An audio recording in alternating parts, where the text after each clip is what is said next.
Helo, Lon Mosey dwi. Dwi'n gynghorydd cynhwysiad digidol gyda Cymunedau Digidol Cymru.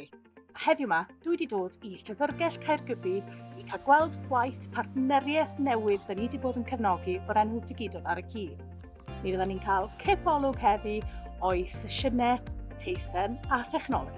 Partneriaeth rhwng Tai Môn, Grŵp Cynefin, Clwyd Alun a Llyfrgelloedd Ynys Môn ydy Digidol ar y cyd. Mae nhw'n rhedeg sesiynau wythnosol dan arweiniad gwirfoddolwr i dynantiaid a chymuned ehangach Caergybi o'r enw Teisen a Thechnoleg. Mae holl staff a gwirfoddolwyr sy'n cefnogi y sesiwn wedi derbyn ein hyfforddiant hyrwyddwyr digidol. Hi, my name's Stacey. I'm a Digital and Financial Inclusion Officer for Anglesey Council.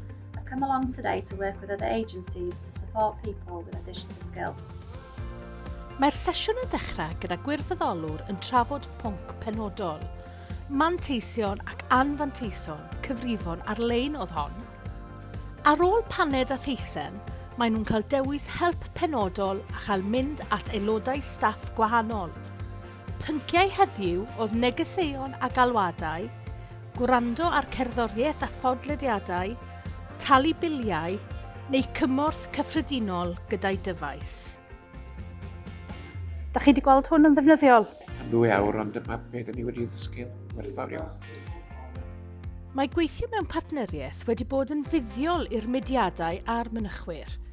Mae nhw'n gallu cefnogi mwy o bobl ar fwy o bynciau gyda'i union yr un faint o adnoddau ac wedi llwyddo i greu lleoliad ffantastig i bobl dderbyn cefnogaeth digidol o fewn eu cymuned.